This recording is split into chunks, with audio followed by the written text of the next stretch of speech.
Bonjour et bienvenue dans le podcast des Chroniques de l'éveil, le podcast qui va bousculer votre conscience. Bonjour et bienvenue pour ce premier épisode du podcast des Chroniques de l'éveil. Je suis Julie Michaud, coach, thérapeute, mais surtout et avant tout une femme passionnée par les fonctionnements humains et par tout ce qui se joue dans notre vie. Aujourd'hui, pour ce premier épisode, je vais vous partager les conseils que j'aurais aimé recevoir, que j'aurais aimé qu'on me transmette tout au long de mon enfance, pour ne pas devenir cette adulte pleine de doutes, de questionnements sur elle-même, sur sa place dans le monde. Et je pense que nous sommes très nombreux, surtout aujourd'hui depuis 2 ans, avec toutes ces remises en question, à partager ce sentiment. Le conseil numéro 1 que je vous invite à transmettre dès aujourd'hui aux nouvelles générations, aux enfants autour de vous, à vos proches, c'est « Je suis la personne la plus importante ». Pas moi, Julie Michaud, mais chacun de nous est la personne la plus importante. Si nous ne nous occupons pas de nous, alors qui le fera? Nous sommes la personne avec qui nous allons finir le reste de notre vie. Donc si nous n'arrivons pas à cohabiter en nous comprenant, en nous supportant, si on est sans cesse en train de se juger, de se dévaloriser, on va avoir du mal à avancer et à se réaliser et s'épanouir. Et malheureusement, aujourd'hui, je pense que nous sommes les bourreaux les plus durs avec nous-mêmes. Donc, vraiment, le point de départ, si vous êtes au début de votre cheminement, vous vous posez des questions sur vous et sur où vous allez, c'est gardez en tête, je suis la personne la plus importante. Je sais que c'est une notion qui est très très difficile à concevoir quand on a grandi avec l'idée qu'il fallait toujours être au service des autres, que penser à soi est égoïste, que se trouve oser dire « Oh, je suis belle, je suis beau, je m'aime », c'est un concours d'ego et que ça ne se fait pas. Non, c'est tout l'inverse. Aujourd'hui, nous sommes heureusement en train de transmettre cette notion, parce que si tout le monde se sentait mieux, je pense que la vie en collectivité serait beaucoup plus saine. Donc, j'en profite aussi pour dire, ça c'est quelque chose par contre que j'ai eu à l'esprit depuis que je suis toute petite, il n'y a pas de concours de malheur, de souffrance et de tristesse. Beaucoup de gens s'interdisent de souffrir sous prétexte qu'il y a des gens qui souffrent plus qu'elles. Il y a des gens qui ont plus des maladies, qui meurent de faim, qui sont en train de quitter leur pays, qui vivent des situations plus difficiles et elles ne s'autorisent pas à vivre leurs émotions, à vivre leurs peines. Ça ne change rien. Dites-vous que ce n'est pas parce que vous craquez, vous vous effondrez, que ces autres personnes iront mieux. Au contraire, vous, si vous allez mieux, si vous vous autorisez à vivre ces moments, cette colère, cette tristesse, etc., eh bien, vous allez l'évacuer, vous allez apprendre à vous observer, à savoir d'où vient le problème, etc. Et donc, du coup, vous allez pouvoir régler ça. Donc ça, c'est des choses que nous verrons après. Mais donc, la base, je suis la personne la plus importante pour moi et peu importe si d'autres personnes vivent quelque chose de mieux ou de moins bien, ce qui est important, c'est ce que je vis moi et de faire en sorte de suivre le chemin le plus juste pour moi. Deuxième conseil, mon corps a des messages à me donner pour moi. On dit souvent la maladie, le mal a dit. En général, quand vous avez des douleurs, une pathologie, c'est le signal d'alerte de quelque chose, d'une blessure ou d'un choc émotionnel qui peut même être en mode répétition. Donc ça, c'est des choses dont je vais vous parler plus tard en termes de décodage biologique, etc. Mais dites-vous bien que si vous souffrez de quelque chose aujourd'hui, c'est qu'avant cela, il y a eu une émotion, une blessure, quelque chose qui vous a fait souffrir. Et donc là, le corps, il est en train de vous prévenir.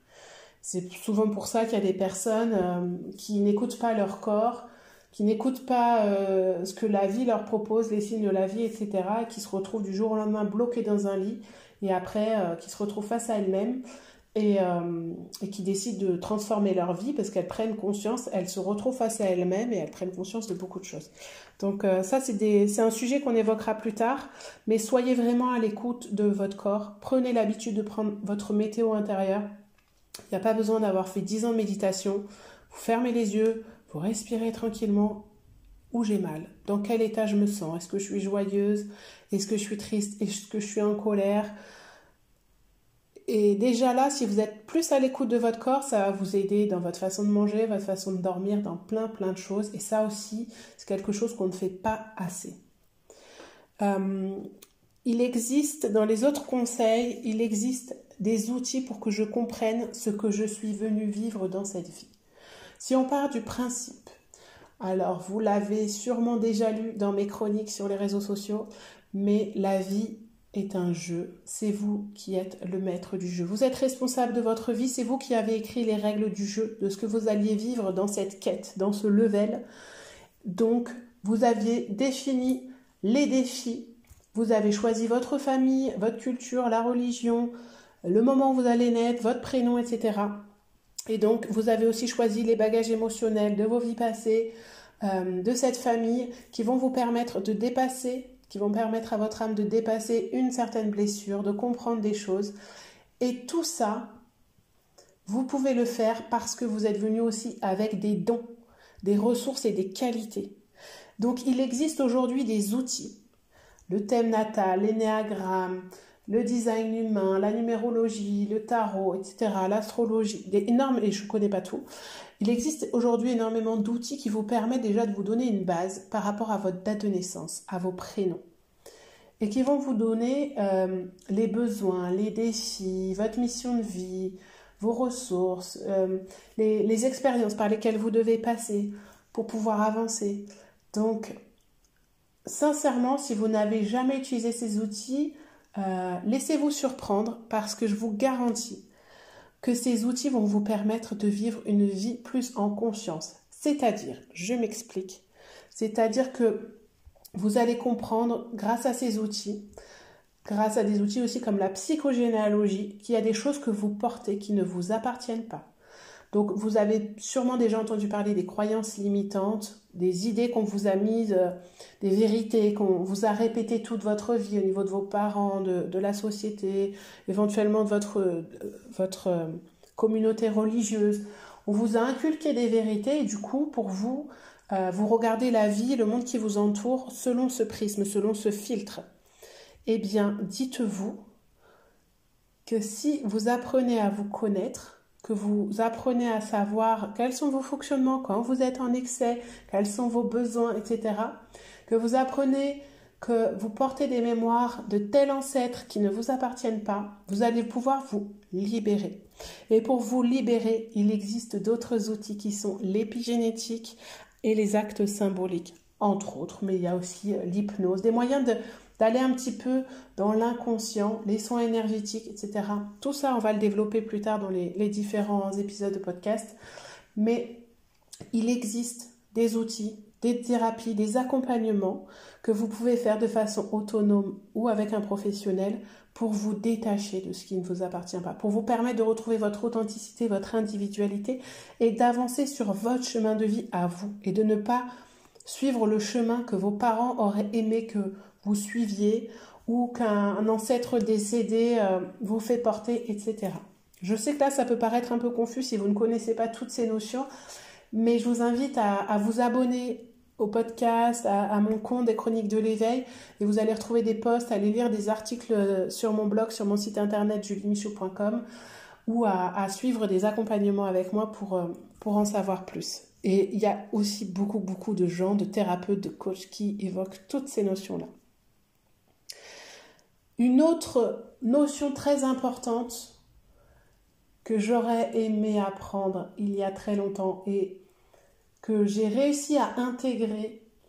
Alors, il y a ça aussi, dites-vous que là, si vous êtes au début de votre éveil, vous vous posez des questions sur qui vous êtes, où vous allez, vous commencez à lire des livres, suivre des conférences, etc. Il y a beaucoup de ressources qui sont à votre disposition et c'est difficile de savoir par où commencer. Donc, il y a peut-être des choses que vous lisez, que vous entendez, mais bon, que vous n'intégrez pas forcément vous. Donc vous allez les entendre plusieurs fois, mais bon, ça ne va pas vous parler plus que ça tant que vous les... En fait, les prises de conscience, on a vraiment besoin de les intégrer dans nos cellules, de les vivre. C'est pour ça que nous sommes venus expérimenter.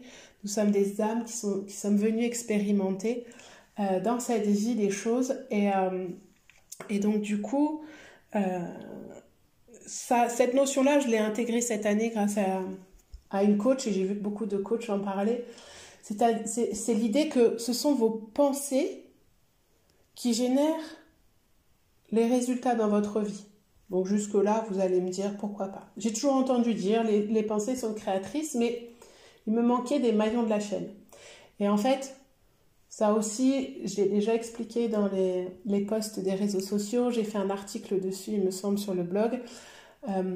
Mais je vais revenir brièvement là, j'en reparlerai sûrement dans un podcast. Votre pensée génère une émotion.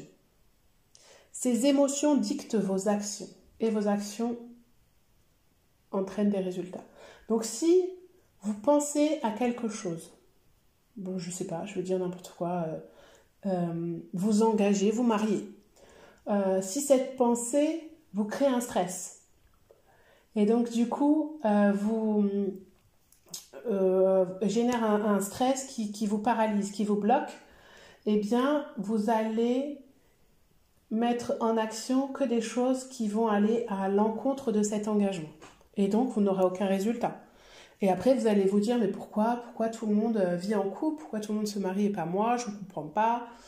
Alors je ne dis pas que le mariage est une fin en soi, ce n'est pas ça que je veux dire, mais ce que je veux dire c'est que ce fonctionnement, cet exercice fonctionne pour tout, que ça soit vos questionnements personnels comme vos questionnements professionnels. Si vous êtes à votre compte, vous êtes entrepreneur et vous vous dites je comprends pas, j'arrive pas à vendre mes prestations, eh bien posez-vous 5 minutes et dites-vous, pour moi qu'est-ce que c'est vendre?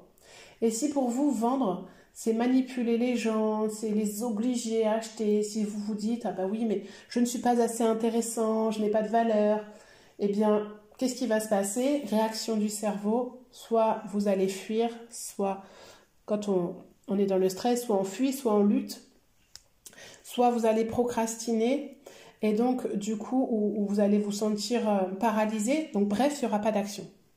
Et vous n'allez rien mettre en place, vous allez faire 1000 choses autour, sauf aller à l'essentiel, et donc vous n'aurez pas de résultat pour votre entreprise. Que si vous vous dites « Waouh, je sais que ce que j'ai à proposer, c'est génial », eh bien, vous allez être enthousiaste. Et peu importe si votre démarche n'est pas parfaite, vous allez y aller. Et il y a des gens qui vont entendre que vous avez un service qui va répondre à leurs besoins. Et du coup, ces personnes vont vous contacter. Et même si ce n'est pas parfait, vous améliorerez au fur et à mesure, vous adapterez. Mais donc, du coup, quand on sait que nos pensées génèrent les résultats, nos pensées sont créatrices, quand on sait qu'on peut avoir des outils pour mieux se connaître, quand on sait qu'on est la personne la plus importante de notre vie, même si on a à cœur d'être tourné vers le monde, d'aider les autres et de faire le bien autour de nous, on sait que la base, c'est nous. Et donc, c'est pour ça que je dis que l'essentiel, c'est la connaissance de soi. La connaissance de soi, c'est comprendre pourquoi je réagis, pourquoi je ressens ça comme ça, pourquoi j'interagis comme ça avec les autres. Ça me permet d'être plus consciente, plus conscient de ce qui se passe autour de moi, ce qui se passe à l'intérieur de moi, d'être plus connectée à ce dont j'ai besoin et ce qui m'anime. Ce qui va me permettre de me réaliser, de me sentir bien et donc du coup, d'une certaine façon, inconsciemment de réaliser mon contrat d'âme, ce que moi j'appelle le guide prénatal. Et donc, quand vous avez cette conscience, que vous êtes attentif à tout ce qui se passe autour de vous, vous êtes concentré sur le moment présent. Ça ne veut pas dire que vous n'avez pas le droit de vivre des émotions inconfortables telles que la colère, la tristesse et autres. C'est-à-dire que, au contraire, vous allez écouter les messages, vous allez apprendre à les vivre et vous allez essayer de les comprendre. Vous allez accepter aussi ces parties-là et vous allez arrêter de vous juger, de vous dévaloriser ou de vous rejeter. Donc, ça ne se fait pas en 1 heure, en 1 journée. Ça peut prendre des semaines, ça peut prendre des mois, ça peut prendre des années. En général, on dit que ça prend une vie d'en arriver là. L'objectif, ce n'est pas de devenir un moine n'est pas devenir quelqu'un qui ne ressent plus rien et d'être tout le temps dans le côté positif et souriant. Ça aussi, attention à toutes ces injonctions du développement personnel et de la spiritualité, tous ces mantras à répéter, tous ces rituels à faire.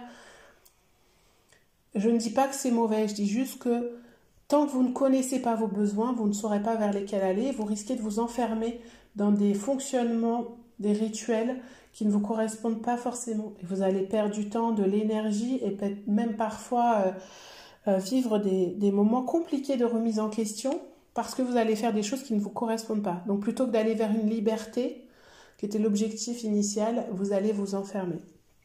Bref, pour revenir à ce que je voulais vous dire au début, essayez de garder en tête, vous êtes la personne la plus importante.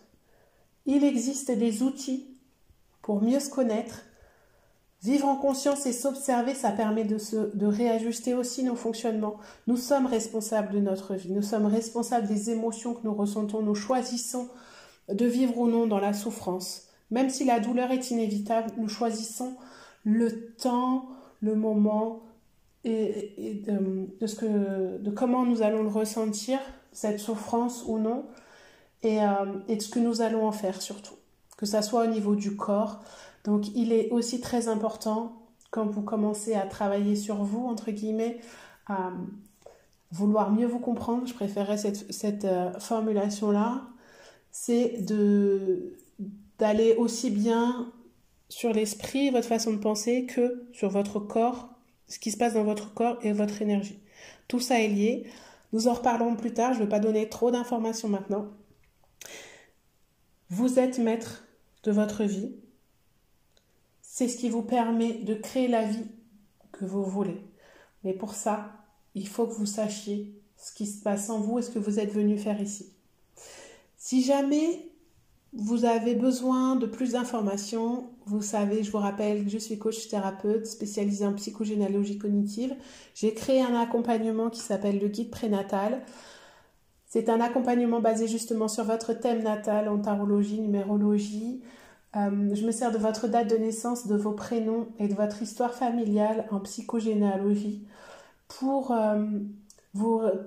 créer votre guide prénatal. Donc en fait, c'est comme si j'avais créé un gâteau, une recette à partir de plusieurs outils que j'ai acquis, de mon intuition aussi. Et on va se focaliser sur votre problématique et votre blocage du moment pour vous aider à en sortir et pour vous aider à atteindre un objectif, une attention de qui vous voulez incarner ou de ce que vous voulez vivre, si c'est des questionnements sur votre vie professionnelle, si vous êtes perdu dans vos relations affectives, dans votre façon d'avancer dans la vie, de vous comprendre, si vous avez l'impression de jouer un rôle, etc. N'hésitez pas à me contacter, vous pouvez retrouver les informations pour ce programme sur mon site internet, et sinon on peut échanger, je vous offre un échange découverte par mail ou par téléphone. Je vous donne rendez-vous prochainement pour un nouvel épisode de podcast. Si vous voulez que je traite de sujets liés à l'éveil, à la spiritualité, au développement personnel, n'hésitez pas à m'envoyer vos commentaires et vos remarques. Je vous remercie et je vous dis à très bientôt.